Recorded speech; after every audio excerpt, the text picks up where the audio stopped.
La France Bouge déniche des talents comme vous, Brigitte Després. Vous êtes la fondatrice de la robe du vin.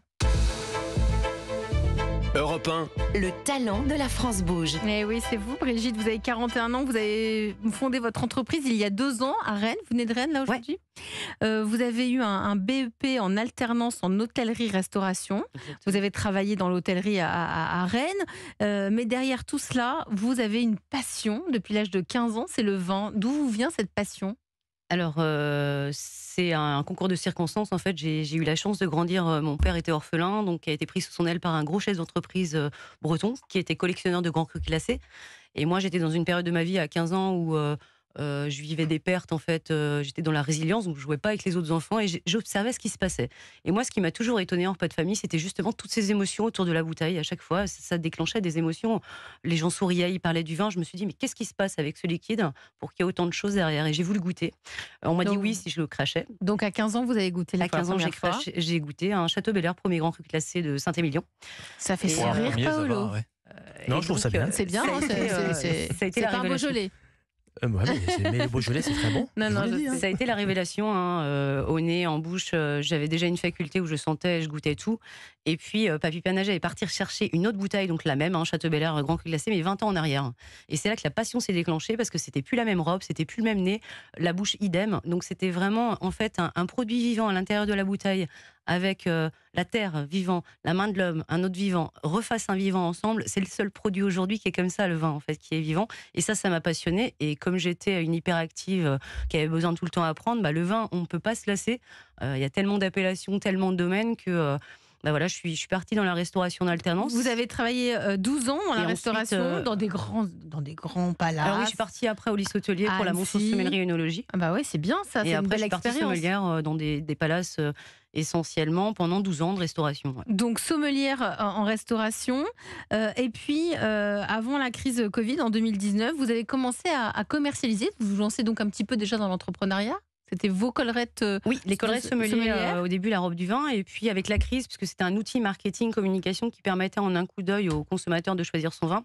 Au bout d'un an, le Covid a fait que les vignerons vendaient plus de bouteilles, donc il a fallu transformer pivoter, parce que sinon je me tirais une balle dans le pied. Donc j'ai souhaité faire une box de vin. Au début, c'était une box de 3 premières canettes. Mais pourquoi la canette ? Vous allez nous en parler parce que avant de faire le pitch, parce que voilà, on chauffe là depuis le début de l'émission sur ces canettes de vin. Mais comment vous arrivez à vous passer de la collerette sommelière à vous dire tiens, je vais faire une canette de vin ? Pour une passionnée de vin, c'est étonnant. En fait, avec toutes ces années d'expérience et puis le recul, j'ai constaté qu'évidemment, il y avait des baisses de vin, de volume de vin tous les ans en rayon. Il y avait que de la bouteille. Le bib avait percé quelques années avant, d'ailleurs, on n'y croyait pas, mais aujourd'hui, c'est plus de 40% des ventes. Le bib, le bag in box, en fait, 3 à 5 litres. Et il n'y a pas d'innovation autrement dans le vin. Il n'y avait pas de contenant raisonné. Les demi-bouteilles, on en trouve presque plus. Et il n'y avait pas de contenant de nomade et recyclable à l'infini. Je savais que la canette existait à l'étranger, mais elle n'était pas encore arrivée en France parce que j'étais une des premières. Et en ayant goûté, je savais que la canette n'altérait pas le goût du vin. Il y a un brevet à l'intérieur, il y a un film qui protège et qui permet de ne pas avoir de contact entre l'alu et le vin. Et donc je me suis dit, bingo, on y va, on tente. Donc ça veut dire que la canette, c'est nomade, raisonné. C'est pas une canette de soda.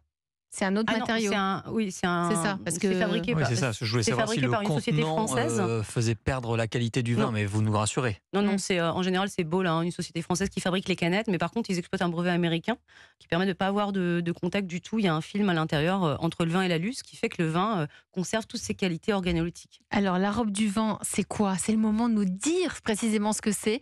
Vous avez 1 minute, Brigitte. On vous écoute. Alors moi je suis donc Brigitte, sommelière, donc passionnée par le vin. J'ai voulu vous faire découvrir donc à travers un petit contenant, un nouveau contenant, mais qui est riche en informations, puisqu'à l'intérieur vous allez aussi avoir 12 minutes de vidéo par vin sur cette canette qui regroupe donc le vigneron dans son vignoble. L'idée c'était d'apporter de la culture vin et gastronomie au consommateur pour lui redonner de l'affect à ce produit qui est le vin, puisque la majorité des Français sont un peu perdus sur le vin. Donc j'ai développé une gamme de 12 nouvelles canettes en collection. Donc, vous avez du blanc sec, du blanc sucré, du rosé sec, du rosé sucré, du rouge, et il y a même une bulle. Et donc du coup, ça permet de vous offrir donc 2 verres de vin, donc soit en compagnie de quelqu'un, soit tout seul, donc en nomade, en consommation raisonnée de la semaine. Ça avait un sens d'apporter ce contenant sur le marché, puisque l'idée c'était de remettre de la consommation de vin pour les consommateurs, puisqu'aujourd'hui, la bière, comme vous aviez dit tout à l'heure, prend pour la première fois de cette année à dépasser les volumes de vente par rapport au vin.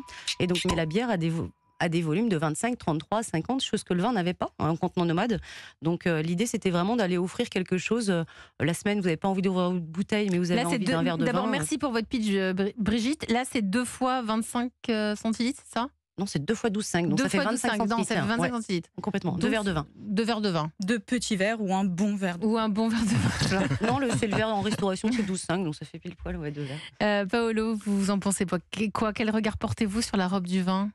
Sur la robe du vin, je trouve que c'est un très beau projet. Bravo Brigitte. Merci. Après, sur la canette, c'est un sujet chez nous qui est d'actualité, qui est, encore une fois, souvent le repas de Bacchus sur ce genre de choses est un peu précurseur. Nous, on a des idées souvent un peu trop avant-gardistes. Donc on a tenté déjà la canette il y a 2 ans, 3 ans. Je suis un peu mesuré, moi, là-dessus, parce que le consommateur français, dois-je rappeler que la France est un pays traditionnel et qu'on a encore du mal à consommer le vin autrement que dans une bouteille, avec un tire-bouchon. Il y a le rituel, on reçoit, on présente la bouteille au repas de famille, etc. Il y a tout ce rituel familial, traditionnel et culturel qui fait que, pour le moment, on a du mal à sortir, ne serait-ce que d'une bouteille avec un bouchon. Je vous parle même pas d'une bouteille avec une capsule à vis, qui, au niveau qualitatif, il y a des études qui prouvent que la qualité n'a jamais bougé, mais le français aujourd'hui, même là-dessus, il a du mal à y venir. Alors la canette, c'est encore un une enjeu, autre étape. un vrai enjeu. C'est très audacieux, je trouve. Quand on touche au patrimoine, c'est vrai que le français a toujours plus de mal, parce que son biais, c'est biaisé en fait.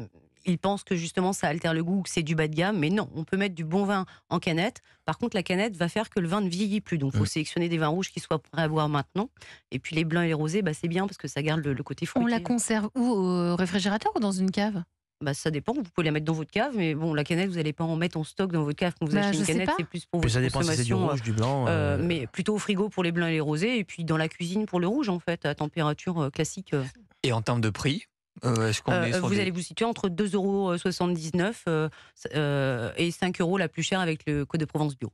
Aujourd'hui, vous êtes distribué dans la grande distribution? Alors je commence, tout à fait. J'ai commencé au mois de juin en fait avec quelques enseignes pour justement, en fait cette année là, c'est sorti en novembre cette collection de 12 canettes. Donc là l'idée c'était vraiment d'aller tester tous les canaux, donc que ce soit l'hôtellerie, la vente à emporter, les campings, la grande distribution et les grossistes. Et donc du coup, voilà pour voir. Et donc ça fonctionne dans tous les canaux. Donc maintenant, il faut dupliquer. Et donc c'est aux distributeurs justement d'aller amener cette innovation aux consommateurs, parce que c'est le consommateur qui va juger au final.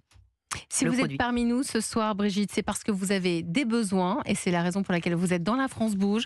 Parmi les besoins, c'est que vous voulez aussi montrer que non, attendez. Oui, parmi vos besoins, vous avez besoin d'aller de vous développer davantage dans la grande distribution. Oui, ça, parce que là, ça démarre à peine. Alors oui, pour démocratiser un produit aujourd'hui, la grande distribution, c'est à peu près 80% des volumes vendus. Si on veut démocratiser un produit aujourd'hui, c'est sûr qu'il vaut mieux viser la grande distribution, parce que c'est là où les consommateurs sont majoritairement présents. Donc oui, l'idée c'est d'arriver en centrale. Et vous souhaitez recruter aussi, je crois. Alors j'ai déjà recruté là il y a une semaine. Des commerciaux, je crois. Exactement. Donc là j'ai 2 alternants donc en fin d'études qui ont déjà de l'expérience commerciale, qui viennent d'arriver pour le commercial. Et puis donc l'idée c'est après en début d'année de prendre un commercial export, parce que évidemment à l'export la canette a déjà sa place, elle est démocratisée partout autour de nous. Alors pour répondre à toutes ces questions, il y a une coach ce soir, c'est Flore Egnel. Vous restez avec nous parce qu'on va faire une petite pause avant d'avoir tous les précieux conseils de Flore. Europe 1, la France bouge. Elisabeth Assayag. La France bouge, évidemment qu'elle bouge cette France, on le voit à chaque instant sur Europe 1, du lundi au jeudi de 20h à 21h. Et ce soir, on parle de vin, et oui, du vin à consommer, évidemment avec modération. Nous sommes avec le patron du repère de Bacchus, 40 magasins, essentiellement à Paris, en région parisienne. Nous sommes avec Paolo Bucanova, nous sommes avec vous, évidemment, Benjamin Lévesque. Nous sommes avec Brigitte Després, la fondatrice de la Robe du Vin. La Robe du Vin, c'est du blanc, du rosé, du rouge en canette. Et oui, en canette, c'est une petite révolution dans le monde du vin. Et nous sommes avec la coach de ce soir, Flore Egnel. Vous êtes la directrice générale de Willa, qui est un incubateur au féminin. Si Brigitte est venue parmi nous ce soir, c'est parce qu'elle a des besoins. Donc c'est le moment de se poser et d'écouter vos précieux conseils, les conseils de la coach. Europe 1. Le réseau La France Bouge. Flore, qu'en pensez-vous Qu'avez-vous pensé de son pitch à Brigitte, la robe du vin ? Eh bien, je vais être très transparente avec vous et avec Brigitte. Quand j'ai découvert la robe du vin, je me suis dit en toute bonne française, mais qu'est-ce que c'est que ce truc ? Du vin en canette.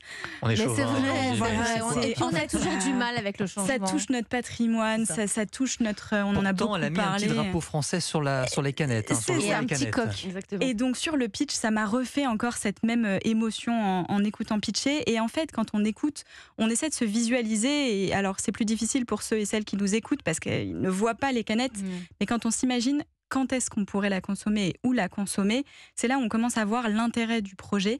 Je trouve que c'est un projet qui est révolutionnaire, qui est très audacieux et qui a vraiment vaut le coup d'être porté. On disait exactement la même chose du bib, donc du bag-in-box. On disait, mais mettre du vin dans des cubis, dans du plastique, hors de question. Le vin, c'est en bouteille avec un bouchon en liège. Et en fait, on l'a rappelé, c'est plus de 40% des ventes. Donc demain, la canette fera très probablement 40% des ventes aussi. Donc je pense qu'il faut juste se dire quand et où on peut le consommer. Donc il faut se projeter. Il faut se projeter parce que c'est un marché à évangéliser et à créer. Vous êtes la seule sur le marché ? Non, il y a quelques concurrents. Alors, il y a un négoce essentiellement avec 3 couleurs, mais sinon, il y a des vignerons indépendants qui vont en sortir une. Je suis la seule aujourd'hui à proposer justement une gamme de 12 canettes avec un choix qui soit large et qui puisse être proposé, par exemple, en grande distribution avec une gamme qui sortent du rayon vin dans des meubles spéciaux qu'on les voit bien, quoi. Et ça fait partie des forces de la start-up d'avoir une gamme diversifiée. C'était l'idée, ouais. Ça fait partie aussi, je trouve, le marketing. Alors vraiment, les canettes, c'est très joli. C'est très joli, c'est très made in France. Ça joue sur des codes du marketing assez novateurs et dans l'air du temps.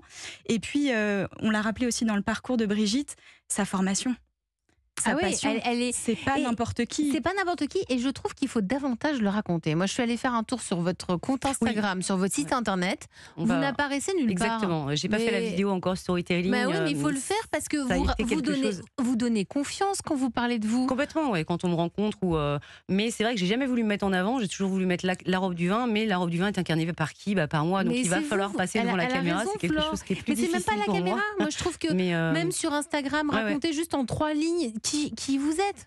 Ça va le légitimer et ça va donner envie à des gens de rejoindre l'aventure et de vous rejoindre vous. Instagram et TikTok aussi, on va intervenir. On vient d'ouvrir un compte TikTok et là on va faire des vidéos assez sympas sur par exemple le recyclage. On balance une canette dans la poubelle, il y en a une autre qui revient pleine. Enfin des petites. Parce que vous avez mis, parce que il y a vous avez mis en place toute une filière de recyclage, pas une filière. Alors mais... on va l'évoquer ce point-là parce que j'y tiens.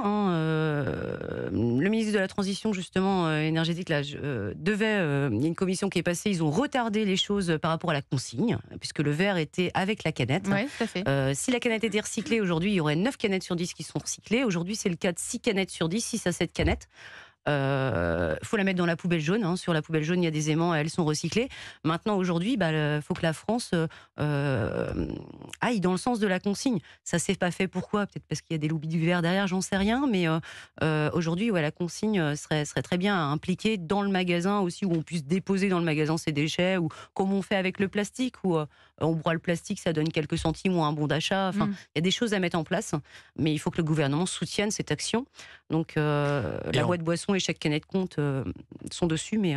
Et en parlant de recyclage, vous avez la marque de vin OE qui a été lancée en 2015, qui a été l'une des premières à réinstaurer la consigne et le réemploi des bouteilles de vin en France. C'est plus économique et écologique. En 2022, par exemple, ils ont récupéré 300 000 bouteilles qu'ils ont lavées et réutilisées.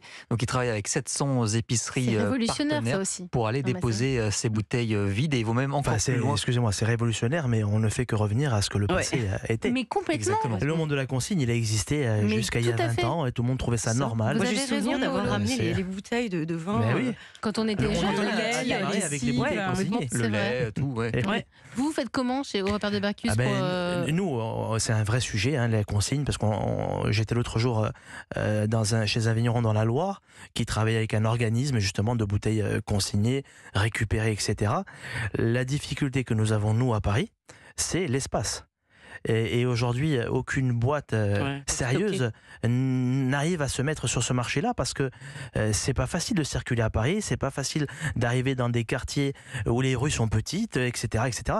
La logistique n'est pas encore prête pour le monde parisien, mais elle se développe un peu partout. Et il faut aller vers là. Flore. Et en termes de business model aussi, on parlait pour la robe du vin de la GMS, donc de la grande distribution. Moi, en m'imaginant où et comment je voudrais le consommer, on en a parlé brièvement hors antenne avant l'émission. J'ai tout de suite pensé, moi, au monde de la restauration, au monde de l'hôtellerie, tout ce qui touche au tourisme, les comités d'entreprise aussi. Et puis, vous savez, les boutiques hôtels qui attirent exactement. Donc, une certaine jeunesse. Donc, j'ai une vingtaine d'hôtels là, sur Paris. Qui sont intéressés ? Ah non, qui sont déjà équipés. Alors ça va. Et ça fonctionne très bien. Je suis plutôt étonnée des volumes parce que dans les mini-bars ou alors en boutique hôtel à l'accueil de l'hôtel, c'est idéal pour le consommateur, pour le client qui a envie d'un verre de vin en mangeant ou en rentrant. La restauration emportée, c'est des choses, que ce soit les food trucks ou des restaurants qui proposent de la restauration emportée. Les restaurants asiatiques aussi avec les sushis. Mais les campings, par exemple, la restauration emportée, j'achète la canette. Je bois comment le vin ? Parce que moi alors, franchement, boire dans la canette, là, franchement, j'ai du mal. Exactement. Donc, moi, je conseille, si vous avez un verre sous la main, évidemment, de le mettre dans un verre de vin. Si on est sur un bateau ou dans un avion, évidemment, on va le boire dans la canette. Mais on peut le boire à la canette ou demander un gobelet si on veut vraiment pas le boire à la canette, mais ça n'altérera pas du tout le goût du vin. Au bout de plusieurs verres, moi, je peux le boire à la canette. Alors, ça sera perturbant pour la vue parce qu'on voit pas le liquide avant de on voit pas le vin avant de le boire. Parce qu'il y a quand même toute la couleur du vin, c'est quand même l'odeur. C'est pour ça que ça se dirige aussi à un nouveau consommateur. Alors, je suis d'accord avec vous. Alors moi, je le bois dans un verre en général. Brigitte me disait que quand elle fait des animations, tout le monde est intéressé aujourd'hui par ce format-là.